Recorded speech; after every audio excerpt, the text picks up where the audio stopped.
Durante años, nadie en Electromotive Division se propuso crear una leyenda. El objetivo era mucho más modesto y al mismo tiempo más urgente: corregir un problema que estaba costando millones y poniendo en duda uno de los diseños más ambiciosos jamás construidos por la compañía.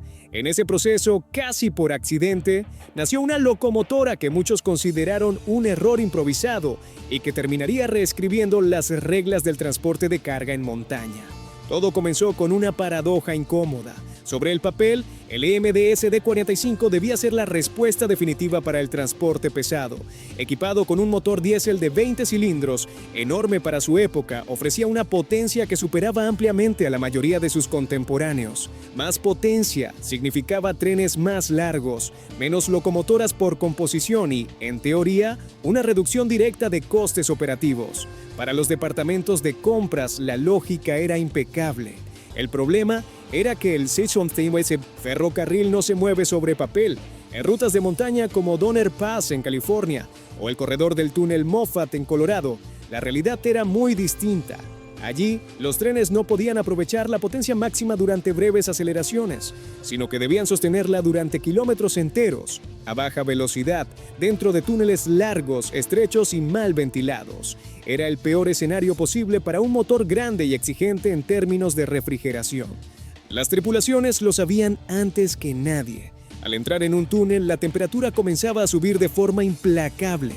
El aire caliente, cargado de gases de escape, quedaba atrapado contra el techo del túnel, formando una bolsa densa que envolvía a las locomotoras líderes. En esas condiciones, los radiadores del SD-45 aspiraban precisamente el aire más caliente disponible, porque sus tomas estaban situadas en la parte superior del carenado, justo donde se acumulaba el calor. El resultado era predecible y devastador. Las temperaturas del motor se disparaban, los sistemas de protección reducían automáticamente la potencia para evitar daños mayores y, en los peores casos, las locomotoras se detenían por completo en mitad de la subida. Un tren inmovilizado dentro de un túnel no era solo un problema mecánico, sino un desastre operativo que podía paralizar una línea principal durante horas. Southern Pacific fue uno de los ferrocarriles que más sufrió esta situación. Su red atravesaba algunos de los pasos más duros de América del Norte, con pendientes prolongadas y túneles que superaban varios kilómetros de longitud. Los registros de mantenimiento comenzaron a llenarse de anotaciones preocupantes: sobrecalentamientos recurrentes, turbocompresores dañados, cableado afectado por temperaturas extremas y motores que no llegaban al final del recorrido sin intervención. Al principio, nadie habló de rediseño. La reacción típica fue intentar convivir con el problema. Se añadieron locomotoras auxiliares, se redujo la carga de los trenes y se establecieron pausas obligatorias para enfriamiento antes de entrar en los túneles más largos. Cada una de estas soluciones mitigaba el problema, pero también destruía la eficiencia que había justificado la compra del SD-45 en primer lugar. El modelo empezaba a ganarse una reputación peligrosa, no como una mala locomotora en general, sino como una máquina poco fiable en el entorno exacto donde más se la necesitaba. Para un ferrocarril de montaña, esa distinción no importaba. Si no podía cumplir allí, no cumplía. Fue en ese punto cuando la historia dio un giro inesperado. En lugar de abandonar el diseño o reducir la potencia del motor, algunos ingenieros comenzaron a mirar el problema desde una perspectiva distinta. No se preguntaron por qué el motor era tan caliente, sino por qué estaba respirando aire tan malo.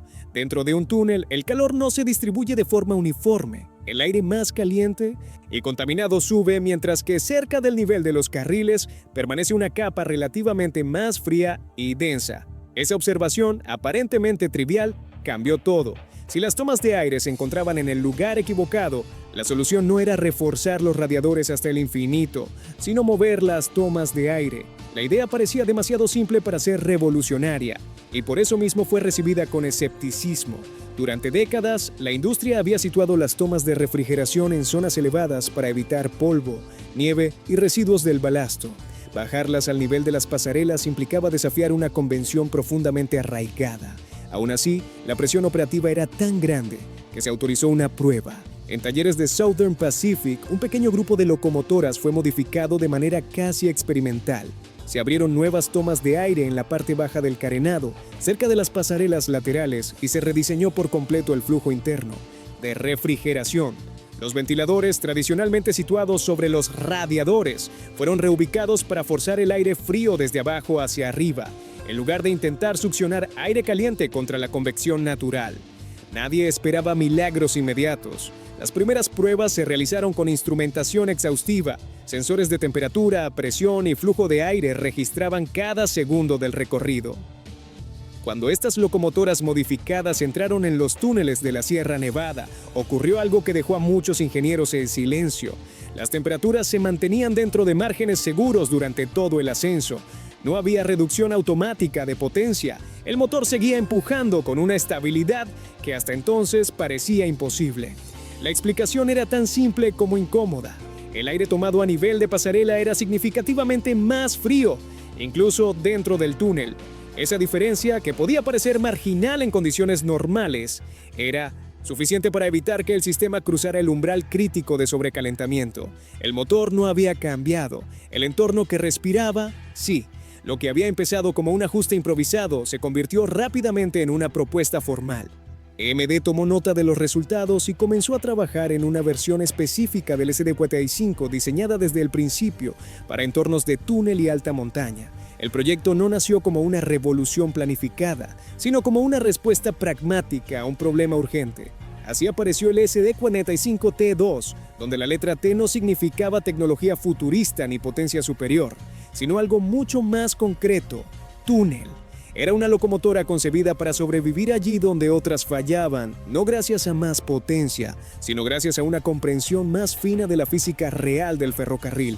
Al principio, muchos lo vieron como un parche, una solución específica para un problema local que no tendría valor fuera de unos pocos corredores montañosos. Nadie imaginaba que ese rediseño, casi accidental, estaba a punto de convertir a esta locomotora en un referente absoluto del transporte de carga pesada. Porque lo que ocurrió después no fue solo una mejora técnica, fue un cambio profundo en la forma de entender la fiabilidad, la adaptación al entorno y el verdadero significado de mejor en el mundo ferroviario. Cuando el AMD SD45T2 empezó a operar de forma regular en las rutas más duras del oeste, el cambio fue tan evidente que incluso quienes habían dudado del proyecto tuvieron que replantearse sus prejuicios. No porque la locomotora hiciera algo espectacular a simple vista, sino porque, por primera vez en años, los trenes simplemente dejaban de fallar donde siempre habían fallado. En ferrocarril pesado, esa normalidad es el mayor indicador de éxito. En los pasos de montaña de Southern Pacific, las tripulaciones comenzaron a notar una diferencia inmediata. Los ascensos largos, que antes exigían una vigilancia constante de los indicadores de temperatura, se volvieron predecibles. Dentro de túneles de varios kilómetros, donde el aire caliente solía acumularse como una trampa invisible, el SD45T2 mantenía su potencia sin titubeos. No había reducción automática, no había alarmas, no había paradas de emergencia. El tren seguía avanzando metro a metro como debía. La clave no estaba en el motor, que seguía siendo el mismo bloque de 20 cilindros, potente y exigente, sino en el sistema de refrigeración rediseñado desde la base. Las tomas de aire a baja altura demostraron algo que la teoría ya había insinuado, pero que nadie había explotado de forma sistemática. Incluso en un túnel saturado de gases, el aire más frío se concentra cerca del nivel del suelo. Aprovechar esa capa significaba darle al motor una ventaja térmica constante. Ese pequeño margen era suficiente para cambiarlo todo. Los datos de operación confirmaron lo que los maquinistas sentían. Las temperaturas medias del refrigerante descendían de forma significativa en comparación con los ED45 convencionales en los mismos recorridos. El turbocompresor trabajaba en condiciones más estables, el aceite mantenía su viscosidad y los ciclos de mantenimiento empezaron a alargarse. No se trataba de un beneficio puntual, sino de una mejora sostenida que se repetía día tras día. Con el tiempo, el efecto acumulativo empezó a notarse en algo que los departamentos técnicos valoran por encima de casi todo: la disponibilidad. Las locomotoras pasaban menos tiempo en talleres y más tiempo arrastrando trenes. En rutas donde antes se necesitaban 3 o 4 unidades para garantizar que al menos 2 llegaran al final sin problemas, ahora bastaban menos máquinas mejor adaptadas. Eso se traducía en composiciones más simples, menos consumo total y una logística mucho más eficiente. Lo que nadie había previsto era que esa ventaja no se limitara a los túneles. En condiciones extremas de calor exterior, algo habitual en el suroeste estadounidense, El SD45T2 también mostraba un comportamiento superior.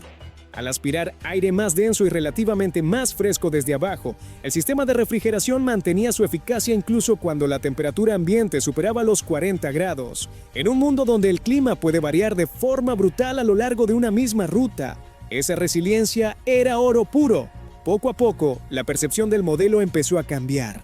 Lo que había nacido como una variante especializada comenzó a ser visto como una solución más robusta en general. No porque fuera más rápida ni más potente en cifras nominales, sino porque podía entregar su potencia cuando realmente importaba, sin que el entorno la neutralizara. Para un ferrocarril de carga pesada, esa capacidad vale más que cualquier pico de rendimiento en condiciones ideales. Otros operadores empezaron a interesarse. Ferrocarriles que hasta entonces habían evitado el SD45. Por su reputación problemática, comenzaron a mirar con otros ojos al SD45T2. La idea de que un simple cambio en el flujo de aire pudiera transformar por completo el comportamiento de una locomotora era, al mismo tiempo, elegante y humillante. Elegante porque la solución era limpia y eficaz. Humillante porque durante años el problema había estado delante de todos, ignorado por costumbre. EMD observaba el fenómeno con atención. Para la compañía, el éxito del SD45T2 suponía una reivindicación parcial de un motor que muchos ya consideraban demasiado grande y complejo. El problema nunca había sido la potencia en sí, sino la incapacidad de gestionarla en entornos reales. Con el rediseño adecuado, ese motor volvía a demostrar por qué había sido concebido: mover cargas enormes de forma sostenida. Sin embargo, el verdadero impacto se hizo evidente cuando se compararon los costes totales de operación. Aunque el SD45T2 no era más barato de comprar que otros modelos, su comportamiento en montaña reducía gastos ocultos que raramente aparecían en folletos técnicos. Menos retrasos significaban menos trenes acumulados, menos paradas forzadas reducían el desgaste de frenos y acoplamientos, menos sobrecalentamientos alargaban la vida útil de componentes caros. Todo ello sumaba una ventaja económica que solo se apreciaba con el tiempo. En ese sentido, el SD45T2 empezó a ganarse una reputación curiosa. No era una locomotora espectacular ni revolucionaria en apariencia, ni especialmente llamativa. Era simplemente una máquina que hacía su trabajo incluso cuando el entorno intentaba impedirlo. En ferrocarril pesado, esa cualidad separa a los modelos recordados de los que se olvidan. Algunos ingenieros comenzaron a describirla como una locomotora honesta. No prometía más de lo que podía cumplir, pero cumplía exactamente aquello para lo que había sido diseñada. Y ese diseño, nacido de una corrección casi improvisada, resultó ser sorprendentemente adaptable a múltiples escenarios extremos. Mientras tanto, el resto de la industria tomaba nota. La idea de adaptar las tomas de aire al entorno, en lugar de forzar el entorno a adaptarse a la máquina, empezó a influir en diseños posteriores, no solo en locomotoras, sino en otros sistemas industriales que debían operar en condiciones adversas. El SD45T2 se convirtió en un ejemplo de cómo una mejora aparentemente menor podía tener efectos sistémicos profundos. Para Southern Pacific, la conclusión fue clara. La locomotora que había nacido como una solución de emergencia se había convertido en una de las piezas más fiables de su flota. En rutas donde antes el ferrocarril parecía luchar contra la geografía, ahora existía una sensación de control recuperado. Los trenes seguían siendo pesados, las pendientes igual de duras y los túneles igual de largos, pero la máquina al frente ya no era el punto débil. Ese cambio de rol fue decisivo. El SD45T2 dejó de ser el SD45 que no se sobrecalienta y empezó a ser percibido como algo más amplio. Una locomotora capaz de rendir de forma consistente allí donde otras mostraban sus límites. Esa reputación, construida kilómetro a kilómetro, fue la base sobre la que se asentaría su legado. Y ese legado no tardaría en ir más allá de su contexto original, porque cuando una máquina demuestra fiabilidad extrema en los peores escenarios, acaba redefiniendo lo que se espera del resto. Con el paso de los años, el SD45T2 dejó de ser evaluado como una solución puntual para túneles y pasó a ser juzgado por algo mucho más exigente: su comportamiento acumulado a lo largo de cientos de miles de kilómetros en servicio real. Fue en ese terreno, lejos de pruebas controladas y cifras aisladas, donde la locomotora terminó consolidando una reputación que nadie había anticipado cuando nació como una corrección improvisada. El primer indicio claro de ese cambio fue la consistencia. En rutas de montaña, donde el rendimiento suele degradarse de forma desigual entre unidades del mismo modelo, el SD45T2 mostraba una regularidad sorprendente. Las diferencias entre locomotoras eran menores, los márgenes operativos más previsibles y las intervenciones no programadas se reducían de forma sostenida. Para los planificadores, esa estabilidad equivalía a recuperar el control de una operación históricamente volátil. La explicación estaba en un detalle que rara vez se valora lo suficiente: la temperatura como enemigo silencioso. Al mantener el motor y el sistema de admisión dentro de rangos térmicos más estables, se reducía una cascada de efectos secundarios que en otros modelos terminaban multiplicando los fallos. Menos calor implicaba menos dilataciones, menos degradación de aceites, menos estrés en turbocompresores y, en consecuencia, una vida útil más larga de componentes críticos. No era una mejora espectacular en un solo punto, sino una reducción sistémica del desgaste. Esa reducción empezó a reflejarse en decisiones estratégicas. Southern Pacific y otros operadores comenzaron a asignar los ED45T2 a los servicios más ingratos, aquellos donde el retraso de un solo tren podía colapsar una línea entera. La lógica era clara: si una locomotora podía rendir sin sorpresas en el peor escenario, entonces podía confiarse en ella cuando todo lo demás estaba en juego. Con el tiempo, esa asignación dejó de ser excepcional y se convirtió en norma. Paradójicamente, el SD45T2 también demostró su valor fuera del contexto que le dio origen. En llanuras calurosas, con trenes de carga largos y velocidades sostenidas, el diseño de admisión inferior seguía aportando ventajas. El aire más denso mejoraba la respiración del motor, estabilizaba la combustión y mantenía márgenes térmicos más amplios durante horas de esfuerzo continuo. No era una diferencia dramática en cifras máximas, pero sí en resistencia operativa, esa cualidad que define a los mejores equipos industriales.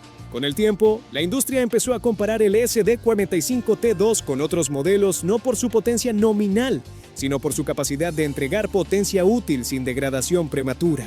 En ese terreno, la locomotora sobresalía, no porque fuera indestructible, sino porque estaba alineada con la realidad física de su entorno, donde otros diseños luchaban contra el aire caliente, el polvo y la geografía. Este los incorporaba a su lógica de funcionamiento. Ese enfoque tuvo un efecto colateral importante.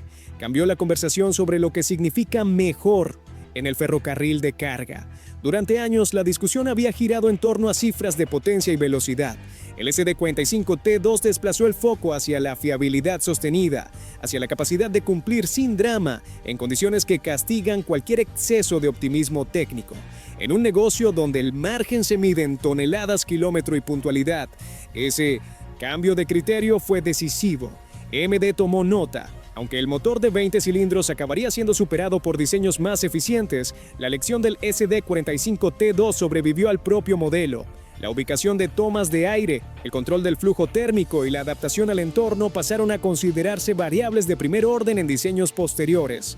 No se trataba de copiar una solución exacta, sino de asumir un principio. La locomotora debe respirar el aire que el entorno le permite, no el que el ingeniero idealiza. A nivel de flota, el resultado fue contundente. Muchas unidades del SD45T2 acumularon vidas útiles que superaron ampliamente las expectativas iniciales. Cuando llegaron las grandes renovaciones y reemplazos, no pocas de estas locomotoras siguieron trabajando en servicios secundarios o fueron reconvertidas, demostrando que su valor no se agotaba con el primer ciclo de uso. Esa longevidad, fruto de decisiones aparentemente menores, terminó siendo uno de sus mayores activos. Con el paso del tiempo, el relato también cambió en la cultura ferroviaria. Lo que había sido un SD45 que no se calienta, se convirtió en un ejemplo clásico de cómo los errores percibidos pueden esconder soluciones superiores cuando se analizan con honestidad. El SD45 original no era un fracaso por potencia, sino por adaptación. El SD45T2 no fue un milagro tecnológico, sino una corrección inteligente que alineó diseño y contexto. Ese matiz es importante, porque explica por qué la locomotora terminó siendo considerada por muchos como uno de los mejores trenes de carga de su generación. No ganó por dominar en todas las métricas, sino por no perder en las que importan cuando el entorno aprieta. En montaña, en calor extremo, en túneles largos y con cargas sostenidas, el CD45T2 se mantuvo operativo cuando otros se convertían en un riesgo.